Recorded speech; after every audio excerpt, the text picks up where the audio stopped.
going on, everyone? My name is Mr. Aquaman, and welcome to the KoloCast, a weekly show hosted by myself and Flashyy. What's going on? Hey, what's going on over there? And we are going to be getting inside the mind of someone on the grind. And today's guest, history behind the warrior on YouTube, 350,000 plus subscribers, get a life, 90 million plus views, absolutely insane. And history behind the warrior, your grind has been, I don't know how to put this without saying the thing I just said. Your grind has been the history behind the warriors of the fighting game community. Talk about something different here. Tell us about your grinding. It's been incredible. Yeah, no, well, first and foremost, thank you guys for having me on. I really, really do appreciate it.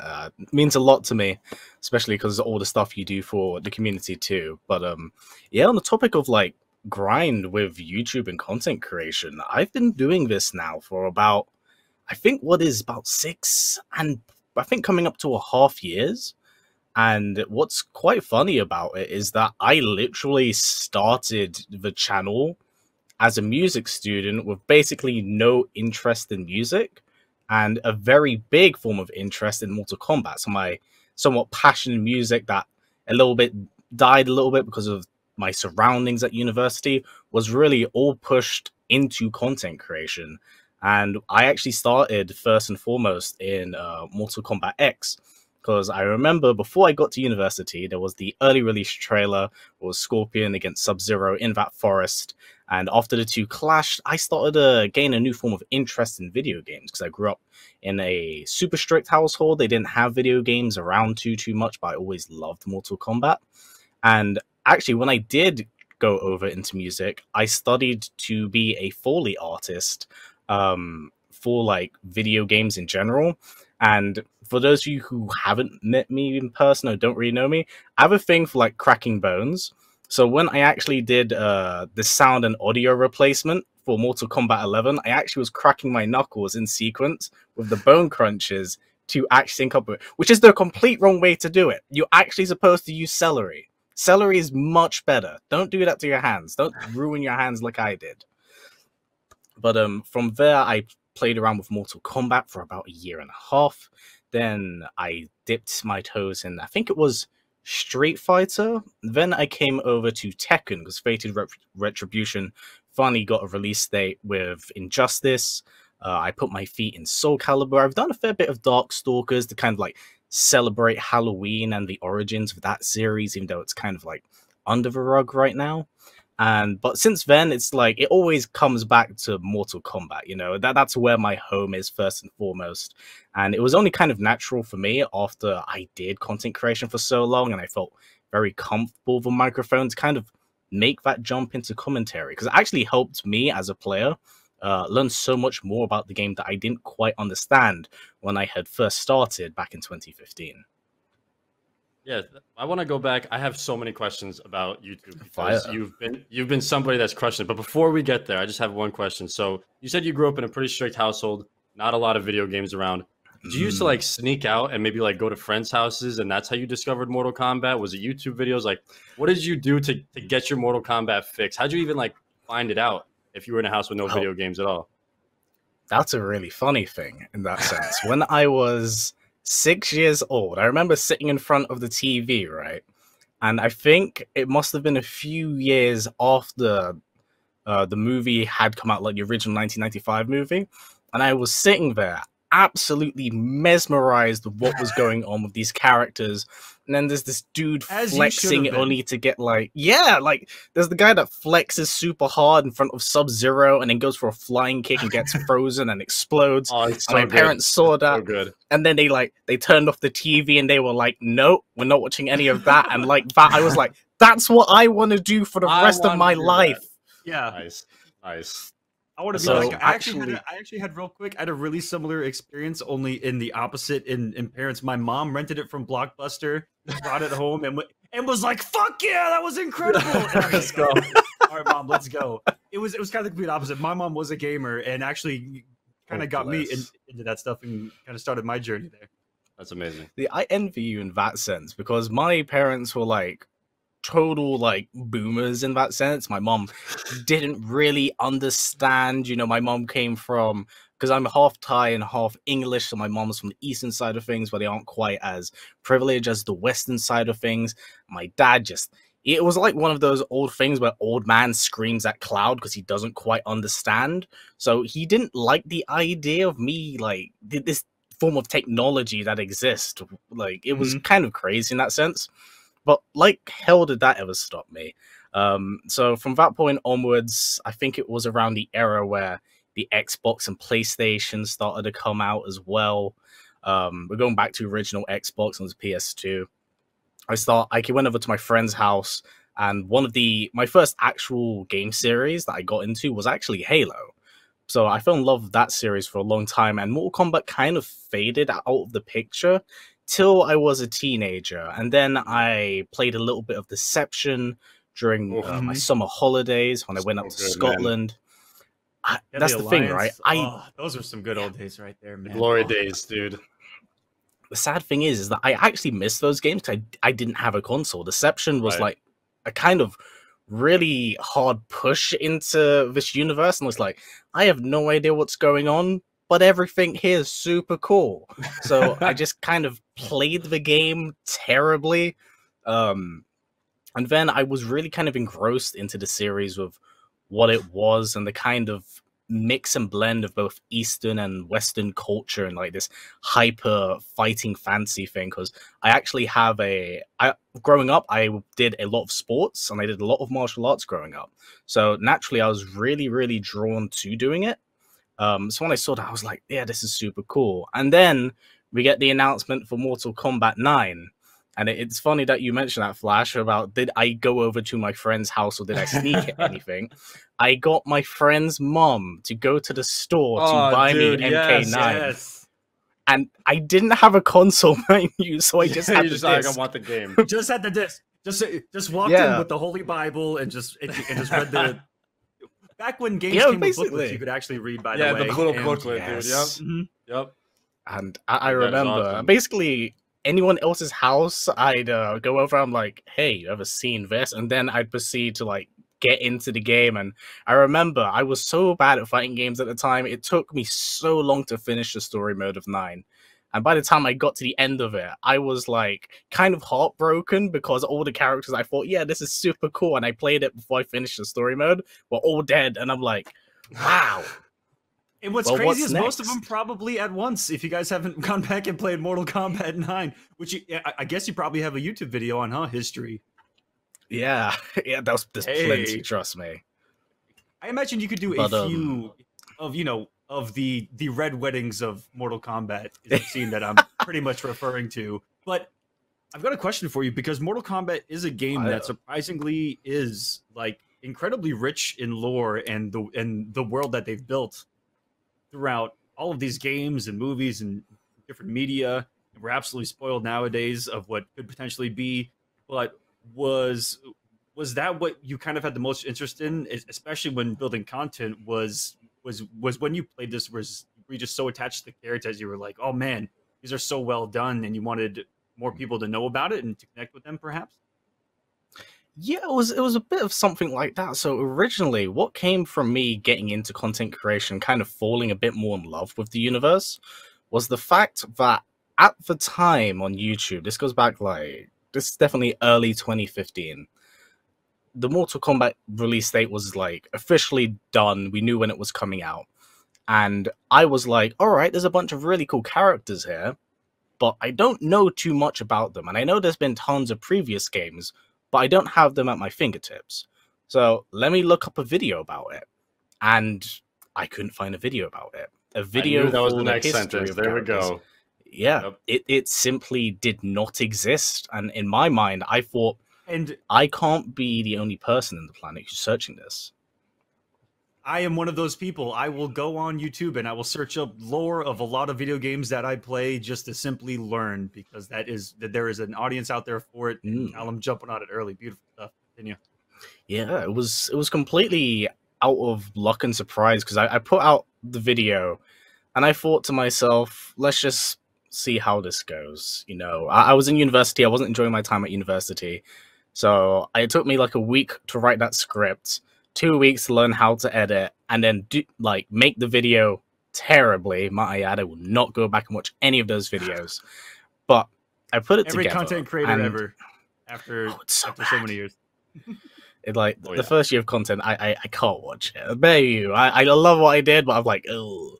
But the video got really good reception, and then I started doing like polls as well to get like fan reception for what people wanted. Then they surprisingly, after the Scorpion video, went right for Ferrator, and then we went to Kenshi, and then from there the ball just started rolling. What were some of the other choices alongside Ferrator? Who did they pick Ferrator over? I think they picked Ferrator over. If you name one main character, then I will be surprised. I'm surprised. Like any other character, I'd be surprised that they chose Ferrator over. By the way, that's completely random. I think it was. Yeah, there must have been Ermac in there because I did want to do Ermac for a while. But to be fair, Ferrator was a brand new character, and it's like, what is the backstory here? Yeah, and there was low key a really cool backstory there that could just continue throughout Mortal Kombat. That could be a whole conversation for another time. That could be. You probably have a video on that. I haven't actually done a touch-up video on Ferrator, but yes, I am. Okay. So, but yeah, no, that was just fan demand. You literally said kind of where I wanted to go into the next question, where you're like the reception. So what I have written here, I went back on your YouTube channel. Now, I don't know if this is like 6 years of people finding this video. Maybe your SEO on one of those those videos are just amazing.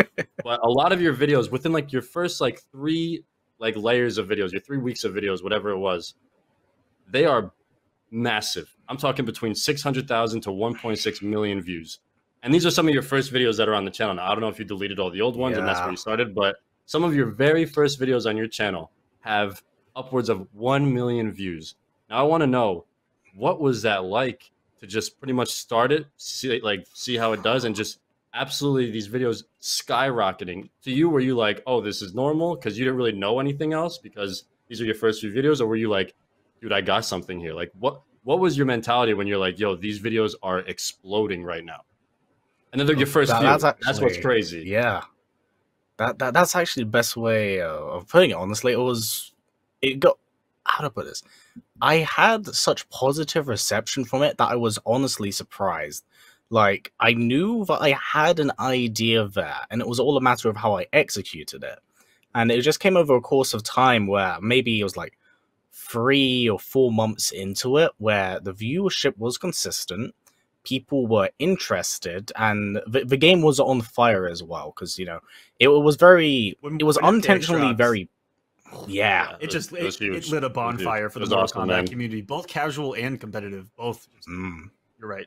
It was unlike anything that I could have expected, so the second that I did it, it just boomed, and I was like, wow, I may have something here. And I was like, all right, let's see how things go till the end of my first university year, where after I did my dissertation, I saw that I was doing a lot better on YouTube than I had expected. I climbed up to, I think it was 50K or 100K, and I was like, okay, I'm going to apply for partnership now, because I know this is money I'm going to lose out on. So at least in this case, I can be a little bit more financially comfortable, because my second year of university, I started to travel back and forth from my university for my home. That took, unfortunately, like 2 hours each way. But it started to get... But as you would imagine, from doing those journeys and like the money it started to take out my pocket, I'm like, I'm here at university 3 or 4 days a week. I'm not enjoying myself. It's costing me money. I think I have something here. So I'm going to invest and go all out. And I suppose from a literal leap of faith, that's a big just leap too. Kind of panned out. Really big leap. You it know, that is amazing. To give up something that could be stable to go to content creation. You know, having been in those shoes, that is how long would you say that you spent making that decision alone? Approximately about 3 or 4 months. I was very, very determined to not do university. I got a lot of pushback from my parents naturally because, you know, you got university, which, as you said, is kind of like guaranteed for the future. And then there's this somewhat kiddie idea to them that because they don't quite understand it. And I was like, give me the ball, watch me run with it. and Dude. they gave me the ball, and I knocked it out the park, and no one really expected it because literally a few weeks ago I had a reunion with some old friends I hadn't seen in about 10 years, and I told them the same story I'm telling you, and they're just bewildered in that sense. That sentence just fired me up, bro. They gave me the ball and I knocked it out of the park. Holy shit. That just fired me up, dude. That was the best shit I ever heard. There you go, man. Thank you. Let me tell you, I had a very similar, experience in that my dad still tells people, I got a kid that works in video games. Tells all his friends all the time, goes to a party, he goes, hey, what does your kid do? My kid was on ESPN for Mortal Kombat. That's my dad. He actually goes around and he absolutely shows off, but he had a different approach to supporting when I tried to not even get into this full time, even as a hobby. I was working in retail and doing all this kind of content on the side just for fun. And I remember growing up, it was a completely different example that I'm going to give the listener and viewers from home. My dad said, and I quote, it's very short but very simple. I would get home at like 2 a.m. from a local, having $150, and I would come banging on the door, and he came out really pissed off, and he goes, better than drugs. That's it. That's all he said. And you know what? That has been stuck with me for the rest of my life. And he was a really big supporter in that. Going back to is university more guaranteed income? I don't even know these days. You could say that it's less conventional to have gone the route that you went, and that a lot of people want to go. It isn't what's conventional in that everyone expects you to go to university, get a degree. When in this field, I want to be honest with everyone, the power is at your fingertips. All of the knowledge is at your disposal to go and get, almost everything that we do. I know almost everything we do behind the Kolosseum, behind every single live tournament you've seen, is a YouTube video away from being able to do it yourself on OBS for free. I mean, if I could be honest with you, if you guys want to be crazy about it, that kind of power is in your hands. It's just, do you have the hunger and the passion for it? You got to do it. You literally just got to do it. I can actually tie into another story, funny enough, because that actually ties into me actually meeting you, Mr. Aquaman, all the way back in 2019 Combo Breaker. Funny enough, too. So I'm not sure if you remember this, because it was a very, very stacked tournament. There was a lot going on. But basically, that was the first time I went over to the US, to a US major. Mind you, also got my first Rage Quit IRL. Big proud. But I've always been... Good job. Yeah. Third match in pools. Happy about it. What happened is that I've always been interested in commentary, and I've been friends with Ketchup and Mustard ever since the Injustice 2 days, and I knew them quite formally. And I thought coming over into MK11, I dipped my foot in the competitive scene, but kind of see where that goes, how I felt about it. And I enjoyed it for the most part, but whilst I was always okay with a controller in my hands, I was always far more comfortable with a microphone. So at each event I went to commentators to kind of get advice. And I remember I got some advice from you at Combo Breaker, and then I bumped into you again at Evo, just asking for more pro tips and stuff. And then I started basically at every opportunity, at every open UK local event, I just constantly kept asking for jobs and ways to basically do commentary for any event I could find at hand. I'm pretty sure from 2019 alone, I think I did about 32 different commentary jobs, just because I did every local, every online, anywhere that would give me an opportunity to work for that, I would just go and do it every single time. And I did all of it for free, basically up until DreamHack Sweden, which happened in November or October at the end of that year. So there was a lot of grinding for that first year. But if you're hungry for it and you know people and you have access to the internet, there's no reason to not try. The worst they can do is say no. And it's all right, cool. There's other tournaments you can just go for. The most important thing is be open to criticism and look for advice, most importantly, because I wouldn't be here now without Aquaman's advice and without the ketchup and mustard's advice about how to approach commentary and like how to do things in the right way. Yeah, you know, and even us, we're kind of still making up as we go too. But I will tell you from personal experience, and I mean all of all the props in the world for this, but I would say that almost, I'm trying to think of an exact number, maybe 80% of the commentators that have ever reached out to me for advice, and I'm terrible with advice most of the time, they haven't listened, I feel like, to a lot of what I had to say.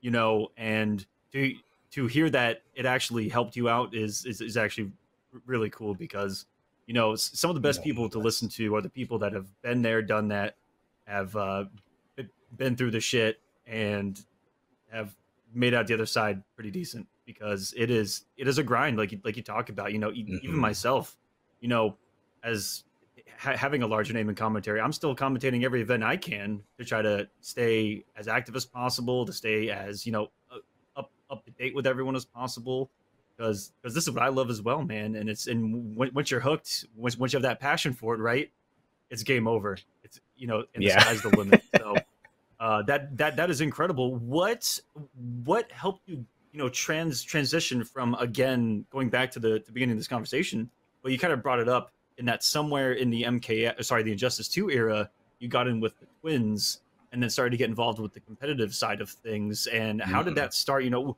what was it? Was there a certain moment where you said, "Oh, that's cool about competitive"? Well, that's the funny thing, right? So a lot of people don't know this about me, but when I've always been interested in the competitive scene. When I was editing my videos from 2015, I used to just throw on tournaments or any footage I possibly could just to see what was going on. Like, I was so drawn into it that I went from watching pretty much every single MKX tournament to I was like, what's that Street Fighter 4, right? Okay, cool. And because I used to commute all the way from the south of London to to London, God, I can't believe this. I used to literally download like a 3 or 4 hour tournament and just like watch it on my train journey. And I was like, this is so cool. I'm so engrossed in this. And I used to watch the first half on the way back and then like basically checkpoint where I left it off and watch the second half when I was going back to university. Cool. So I used to keep like a bit of a mental log of like stuff I was doing there, of course, and that kind of ignited that passion, but I didn't react on it because I didn't know how to. The thing is, in London, the actual offline scene for Mortal Kombat and NetherRealm games is very small, it's very niche, it's quite hard to get a local going on here consistently. But in saying that, I basically did an early capture event with Ketchup, and he recommended me to join a place. I think it was like, I don't think I'm part of the Facebook group now, but he used to basically let us know when the MK or Injustice locals were going on. And I ended up popping down to one, and I came across my now housemate and co-commentator, Falcon. That was actually the first time I ran into him, and we were actually familiar with each other off Twitter. So we played a few games. I was very bad, but it was like my first competitive fighting game, Injustice 2. And then I played a fair bit of it, and I was like, they kept talking about verse fighting. I didn't really know much about it at the time, but I was like, okay, I'll go to it anyway. Played like ass, but I was so engrossed and enjoying myself that it didn't really bother me too much. I think for like someone's first competitive game, Injustice 2 can be quite rough to deal with, especially in like those first few months of the game where basically Deadshot and Black Adam would squash people really, just gonna really say hard. Deadshot. I was just gonna say Deadshot. That's all I needed to say. So when that happened, I was like, okay. Be glad you weren't a commentator for Deadshot mirrors. That's all I'm gonna say. How do you even make that interesting, man? How do you sit there and make that interesting?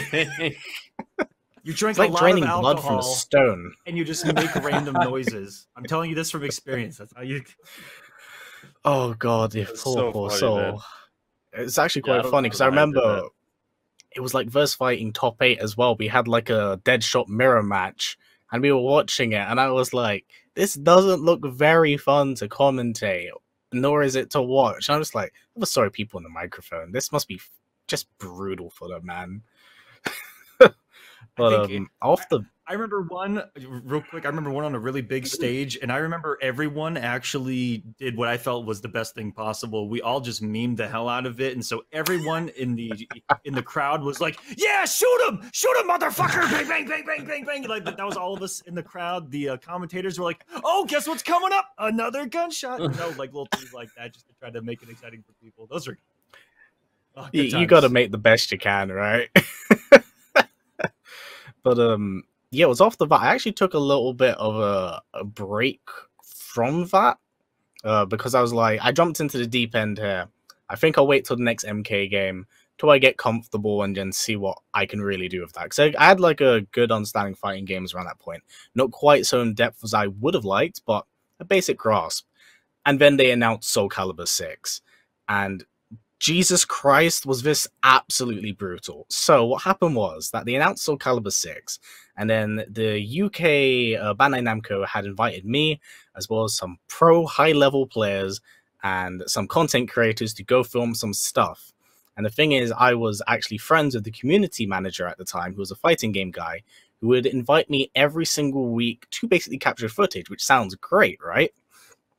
Except every time this man would also invite the high-level players that knew what they were doing, and they beat the absolute shit out of me week after week. And I'm like, I was like, oh god, I have to post this in public. Like, thousands of people want to see this. Oh god, this is going to be absolutely brutal. And it was a literal trial by fire. I was like, I have to embarrass myself on a weekly basis, showing off good Soul Calibur gameplay against whatever this is right now. And it was enjoyable. It was a really, really good opportunity. And the thing is, that trial by fire actually did really well for me in the long run, because I played against one of the best ways to learn. The high-level players. Yeah, and that's the crazy thing. At a pre-tournament they had on the night 2 hours before the event, there was about 36 entrants, and I got third, and I made the longest bracket crawl across the entire tournament from the very end of it. And I actually got eliminated by the guy who did win it. So I was just kind of like, I didn't do too bad. I'm quite proud of this. That's amazing. But yeah, after that, I got into Soul Calibur for a little bit, but I couldn't fully sink my teeth into it, because guess what? The second I did, MK11 gets announced at the Game Awards, and I'm like, all right, gotta jump back over to the ship. And because of 11's late appearance, I suppose, we only had like 5 months of promotion to really work with. So I was like, I gotta get back on grinding and doing some stuff. And then I was like, because of course I had interest in the competitive background. I started working with Warner Brothers at the time. I was like, all right, let's see how far I can really, really like push this with working with Warner Brothers and NetherRealm. And Lord and behold, they ended up inviting me to their studios in February of 2019, which was unbelievable. It's absolutely crazy. You lucky bastards over there in the UK. That's all I'm going to say. You sons of bitches. Anyways. Yeah, it was the first time I had ever been flown out to do anything like that. So it was absolutely insane. Just, I couldn't ask for any better of an experience. And then we went from doing that, and then there was another pre-release tournament of April. I think it was 2 weeks before 11's release, but I ended up winning. And I was like, okay, you know what? Let's do this. Let's give competitive a go. And then I started playing with some of the higher level players, getting to know a lot of them and playing with them. But I still felt like that urge on the microphone to like jump on it. And when the opportunity kind of opened up, it just felt really, really natural for me. So it's been a crazy ride. That's amazing. I think it was super natural for you as a storyteller on YouTube to kind of pick that up. Yep. For the competitive scene as well, Flashy. You ready to ask something? Yeah, because I mean, you kind of just said it perfectly. You're like, you're the storyteller over on YouTube, and one of the amazing things about commentary, and I mean, HB, I kind of alluded to that back in the day, dude. I would just sit and listen to tournaments, man. Like, I wouldn't even be watching the gameplay. I would just listen to the commentators, and it's like they could literally paint the picture for you.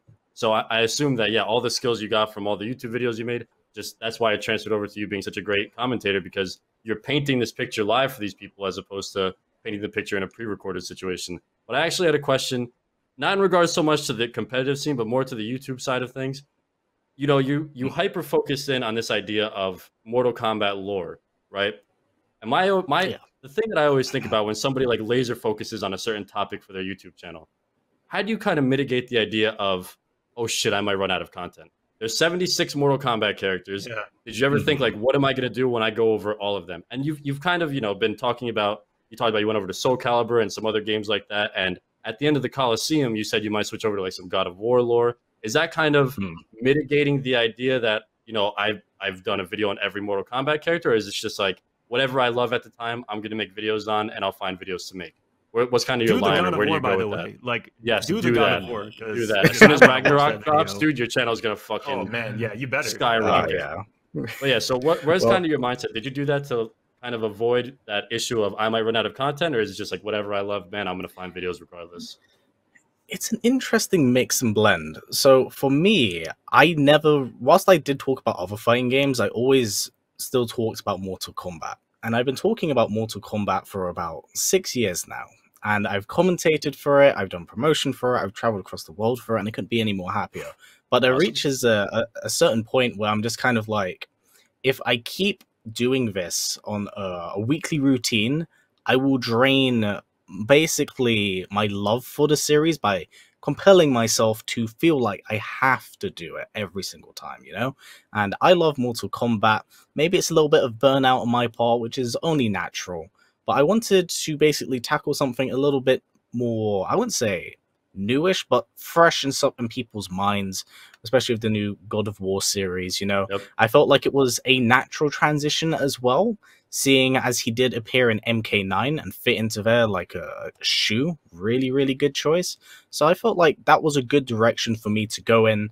You know, Kratos' new story is taking a very interesting turn. I've always been a lover of like Greek and Norse mythology in general. I find it very interesting. And the take that they have on the universe always caught my attention. So it was a natural like decision for me to actually do that. But a lot of people need to understand that whilst we are fighting game guys, we are all gamers at heart. Yes. Right? So there's always stuff that will appear and pique my interest. And I'm just kind of like, yeah, this looks really fun. I would really like to talk about this, but I don't want to break my format. Whereas this feels like it fits into what I enjoy.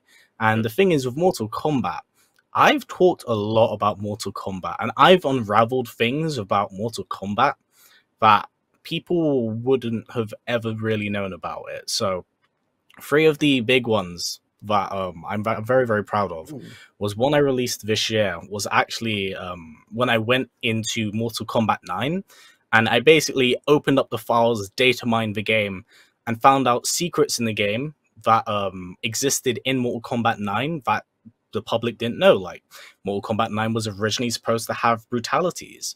Shao was supposed to be playable and had actually a pretty big moveset before it was eventually cut.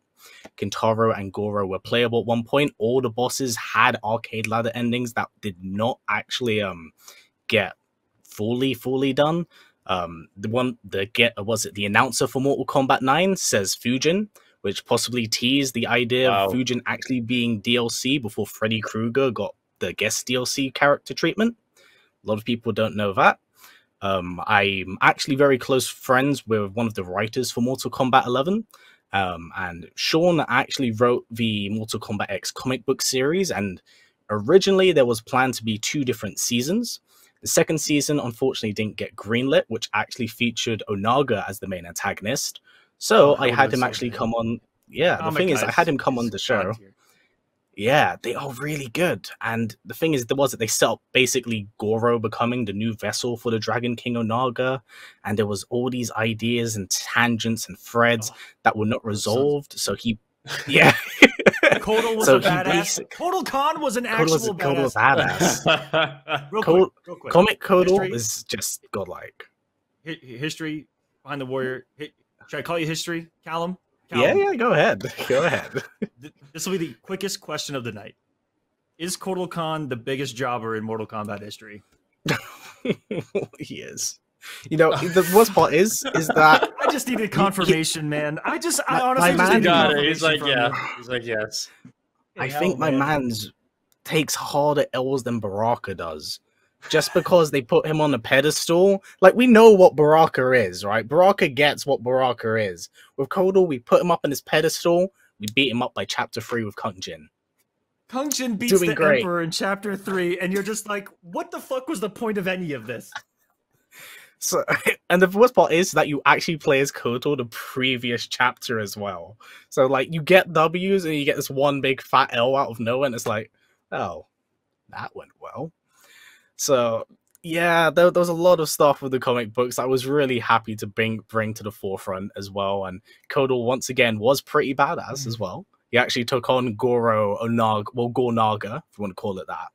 And the final one that I was very, very proud of, which happened really early this year, was I once again had Sean on and basically explain how NetherRealm developed their stories and how many drafts and ideas they actually had for Mortal Kombat 11 before they came like to the story they did.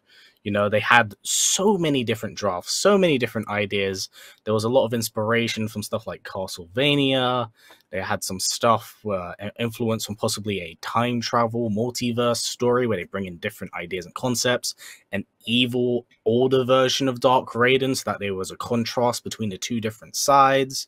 You know, there's a ton of ideas that were on the cutting room floor. And I was really, really happy that we as fans could finally see how NetherRealm kind of approach their storytelling and get a good idea that it's not just one story, it's multiple different drafts, and it's ultimately Ed who determines who picks that story and how they work off that idea. That's incredible. Going on the idea of kind of just MK universe and the things that they've created outside of the game, I gotta ask, what did you think about the Mortal Kombat movie 2021? What are the thoughts? So here's the weird thing, right? It's like Marmite with people. They either love it or they hate it. Yep. For me, I didn't actually hate it, but I also don't love it. So I think it, as a Mortal Kombat movie, fails in doing any like Mortal Kombat-y stuff enough that tailors to the lore in such a way that it feels like there's enough world building, because it focuses on more of the hero's journey per se. You know, there's a character that becomes a fish out of water, needs to go on this massive character developmental arc where he learns about how to acquire his powers. Then something bad happens, so it's the second act low point, and everyone's down and whatever. And then by the end of it, there's like the resolution to the conflict. So it just follows the tropes of the somewhat, I suppose, cliche hero superhero kind of arc story that we have seen in the last few years, which is fine if you enjoy that. It's just, once I've seen it once and I know how it's going to go, I think the idea does run dry. There's a lot to enjoy about the film, and I don't hate it, but I definitely will not stand there and defend its shortcomings. Did you like what they did with the story, or did you or were you just kind of like, I like how they did with the characters? Did you like how they kind of represented the characters, or were you kind of just like, it just felt a little stale or dry or came up short? What were your thoughts on what they did with like Scorpion's backstory and Sub-Zero and all that, and how they all came together? Did you like it, or were you kind of just like, So everything they did with Scorpion and Sub-Zero, I did enjoy, because that is unfortunately the parts of the film that felt like it came from the source material. The rest of the film of the actual live-action Scorpion's Revenge, that was the intro of the movie, that turned into another movie that shouldn't have happened. That's the actual review. Okay, fair. The movie of it's a wonderful live-action Scorpion's Revenge for 14 minutes, and then start again, unless you know, towards the end of the movie, Shang Tsung says a line that just is the most Mortal Kombat thing to do, and that death really isn't the beginning, and that everything that they've done they can undo because it's Mortal Kombat, and go, oh, we're just gonna reset the fucking timeline or something, or you know, reset it every time, bring someone back in the you know, flesh pits, something like that could occur, and that we still could get those characters and potentially get some justice for our boy Goro. That needs to be done. Yeah, that was definitely quite a crutch. But the thing is, see, now you're saying this, Mr. Aquaman, and then they're like, oh, he really likes Kotal Khan, huh? Well, you saw what we did with Reiko and Nitara, right? Oh, yeah. I know what's coming. I already know what's coming. Kotal Khan is going to get the Nitara treatment, only less time on the screen. Oh, dude. It's gonna be like, all right, here's Kotal Khan. Decapitation. Dead. Same scene, dead. All right, So- You know, you're really who tempting was that guy? them. Oh yeah, no one. Who cares? Who cares? HB, now going back to, I mean, dude, it's whether you like the movies or not, or you play the games, whatever. It's such an awesome fucking time to be a Mortal Kombat fan because now I have another question. In is. 30 days from now, are you looking forward to Battle of the Realms, the new animated Mortal Kombat movie?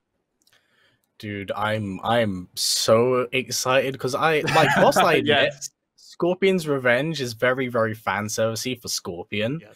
Like the animation for that was just brilliant and crisp. It had artistic mind behind it, how it stylistically changes from scene to scene. Like if they want to emphasize something, just put in an X-ray from MK9. That's how you know they're causing devastating damage. Absolutely. Oh, what's that? Because the thing is that with the artistic intent, you can do things that you can't really do with CGI on an extreme level. Like my dude Scorpion is cutting people into cartoon ham. You can't see that in the movie. So Yeah. I'm just Now- like, I'm all for this. Nice. Can I also note that how fitting is it? We do need to come to a conclusion at some point here, but I do want to get a point in that how we've seen Mortal Kombat and Warner Brothers' approach to a potential kind of live action or some kind of cinematic, whether it be animated or not, Mortal Kombat universe. How fitting is it that we've kind of seen real similar paths to DC, with Warner Bros. The live action's been kind of all over the place, shoddy. What are you doing? And the animated stuff has been out of this world because DC kills everyone in animated films. I don't care who you are, especially when it comes to the superhero category. And so to see Mortal Kombat get that same treatment, as a fan of both, like my favorite DC movies are animated movies. Flashpoint Paradox, Under the Red Hood, a lot of people's favorite DC movies are animated movies. And so talk about a match made in heaven, and they crushed it with Scorpion's Revenge. And I'm definitely excited for Battle of the Realms as well. It's gonna be so good. It's gonna be so good. It's so cool that you get to see Mortal Kombat in every medium. Video started as an arcade game, then every single console that's ever existed, then like live action movies and animated movies, comic books, like it exists in every form of entertainment. And that's why it's so cool to be a Mortal Kombat fan, because however you like to consume your entertainment, the Mortal Kombat universe has a way for you to do that. And I think it's so freaking cool, man. So It's the good. best part. There's something literally for everyone in every Yep. field. Yep. So I've got one final question. I'm going to ask it to both of you guys, and then we'll get out of here. And I'll start with you, Callum. If you could get any side story or any story in general from the Mortal Kombat universe in some form of live action entertainment, whether it be a movie or its own series, what would you do, or what would you want made?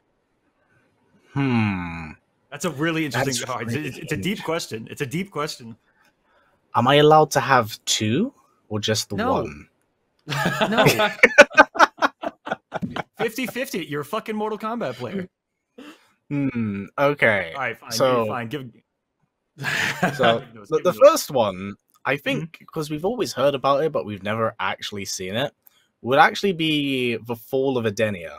I feel Ooh, like that could be yeah. a really beautifully tragic story of how it all does unfold. And we've always seen what's happened when the good guys win and they push back Shao Kahn. But what happens if the exact opposite happens? We don't really see the massacres that Shao Kahn does to a realm in an actual game. We only ever hear of the devastation that's caused and the ramifications. And Adenia is one of those big, larger realms, like part of the big six that do exist. So to see that also kind of deteriorate and fall apart would be a real treat, honestly, just to kind of see how that all ensues. Just let's stick with old canon Sindel, by the way. I'm just adding to that notion that let's not do the new Sindel. It'll save me a couple of YouTube comments. I appreciate that. The second one, and it's probably because I'm on here with you, but now I think about it, would actually be really, really cool. The origin story and rise to somewhat demigodhood of Rain. Yes. We've always heard about Rain and how he's basically the bastardized He always child just shows up. of August. He's like, "Hi, yeah. I'm here. I'm a prince. My name is Rain. I'm gonna fuck you guys up," and that's pretty much it. Yeah, but of course, along with this, we do have his brothers who, August and Delia prioritized over him because Rain was basically born in secret. If we watch his arcade ladder ending from 11, which is absolutely brutal. We learn about how Argus was responsible for his mother dying from grief as well. So there's really good stepping stones for a bit of a revenge story that could set up a confrontation between him and Dagon and Argus and Taven. You know, that there's a lot to work with, and he's Adenian. So you got any era to really work with at your fingertips. HB just gave the most detailed answer, Aquaman, to that question. And because as soon as you asked it, I have my answer. But I almost kind of feel like an idiot for saying it because he just gave the most like thought out, scripted. Like for me, my side story. I just want Human Smoke, man. Just give me a series or anything with Human Smoke. I just want to see him. I just want to see Human Smoke do dope shit, and that's it. Give me Human Smoke. Follow him do anything, and I'm happy. Flashyy, this is my idea that I know that the Twins would be behind. Just give it its own branch, its own actual series, live action of the formation of all of the robots, the entire clan, bring the entire clan back, and then do some world building, and then you can introduce so many characters to the live action universe. And for me, it's of course Outworld. Start a series with the death of Shao Kahn, and then you just pick up in Outworld. And then you follow the ascension of Cortal Khan, and then you introduce Aaron Black. You got Reptile. You got the entire squad of Outworld coming together. That'd be so good. I personally think that that'd be really dope. But I'm 112% biased with that response. And guys, that's gonna be it for this episode of the KoloCast. I'm gonna give you one last opportunity to shout out anything that you've got going on, history. You know, didn't tell people where to find you, all that fun stuff. Yeah, well, thank you again, guys, for having me on. It's been really, really lovely to be here. But if you guys want to follow me at home, you can find me on YouTube at History Behind the Warrior. If you want to follow me in my other forms of social media, I am on Instagram at HBTWarrior, or you can find me on Twitter at HBTheWarrior, because someone took my other tag. This year, in terms of content, of course, we still have the regular Mortal Kombat stuff. I will be keeping an eye out on NetherRealm to see what their next installment might be. Marvel game, might be Injustice 3. We don't know right now. But along with this, as we have briefly mentioned, I will actually be talking about God of War on the channel. So if you're excited for Ragnarok, that's definitely the place to be. But I'll also be sprinkling bits of Devil May Cry over the course of this year regarding characters I really enjoy, because I do love the series, and combos are fun. So with that said, thank you very much for having me on again, guys. This has been really, really fun.